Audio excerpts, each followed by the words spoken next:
उत्तर प्रदेश से बड़ी राजनीतिक खबर सामने आई है। नेता प्रतिपक्ष राहुल गांधी की अध्यक्षता में आज दिशा की बैठक शुरू हुई, लेकिन बैठक शुरू होने से पहले ही विवाद खड़ा हो गया।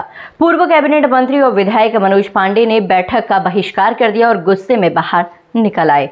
दरअसल विधायक मनोज पांडे ने मीडिया से कहा कि बैठक में उन्होंने एक निंदा प्रस्ताव पारित करने की मांग रखी थी। उनका कहना है कि कुछ दिन पहले बिहार में प्रधानमंत्री नरेंद्र मोदी की माता जी को अपमानित करने वाले बयान पर कड़ी निंदा होनी चाहिए थी, लेकिन जब उनकी ये मांग मानने से इनकार कर दिया गया तो वह नाराज होकर बैठक छोड़कर बाहर निकल गए। मनोज पांडे ने यह भी आरोप लगाया कि राहुल गांधी से अब तक रायबरेली की समस्याओं को गंभीरता से नहीं उठाया है। विधायक ने साफ कहा है कि जनता से जुड़े मुद्दे को उठाने की बजाय केवल औपचारिकताएं निभाई जा रही हैं, इसीलिए उन्होंने बैठक में रहना ठीक नहीं समझा। सेवक भारत के प्रधानमंत्री आदरणीय नरेंद्र मोदी जी की मां को ही नहीं बल्कि देश के 135 करोड़ की माओं को अपमानित करने का काम किया गया और गाली देने का काम किया। मां शब्द का हमारे जीवन में बहुत बड़ा महत्व है।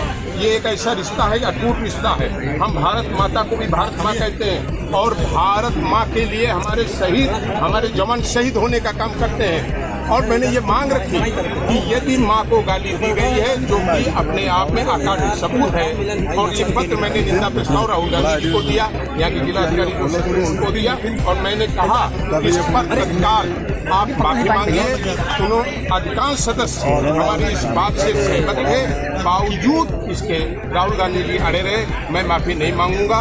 अंततः मैंने इस बैठक का बहिष्कार किया और मेरा आपके माध्यम से आदरणीय राहुल गांधी से 5 सवाल दिए। आप रायबरेली से 2024 में लोकसभा में चुन करके गए। रायबरेली की जनता ने आपको जिताने का 25 लाख जनता ने काम किया।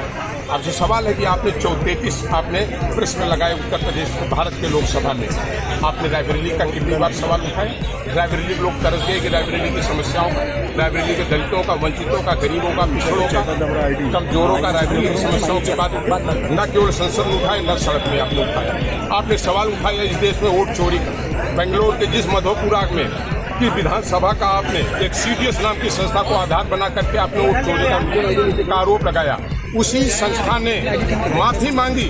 उसने कहा कि हमारे आंकड़े गलत थे। उसने उसे डिलीट करने का काम किया। कि आप देश से माफी नहीं मांगेंगे? आप सर्वोच्च न्यायालय पर, आप भारत निर्वाचन आयोग पर, आप भारत की सेना की कार्रवाई पर आप लगातार उंगली उठाते हैं। आप लोकसभा की पीठ पर सवाल उठाते हैं। तो आज सवाल ये है कि आप इतने संविधान के अगर इतने बड़े आप भक्त हैं तो संविधान के उन संगठनों का जिन पर पूरा देश विश्वास करता है, आप देश को क्यों गुमराह करने का काम कर रहे हैं? और लगातार संविधान के उन संस्थाओं को जो एक कॉन्स्टिट्यूशनल संस्थाएं हैं उनको अपमानित करने का काम क्यों कर रहे हैं? मेरा उनसे सवाल है। आप भी सावरकर को कहते हैं माफी वीर, और आप स्वयं न्यायालय में 2 बार आपने लिखित रूप से माफीनामा दायर किया है। तो आप ये कहने का आपको कोई अधिकार नहीं है। बहुत बहुत धन्यवाद। गौरतलब है कि दिशा की बैठक जिला और जनपद स्तर पर विकास कार्यों की प्रगति की समीक्षा के लिए होती है, लेकिन आज की बैठक राजनीतिक विवाद की भेंट चढ़ गई और इसमें शामिल होने वाले नेताओं के बीच असहमति साफ देखने को मिली।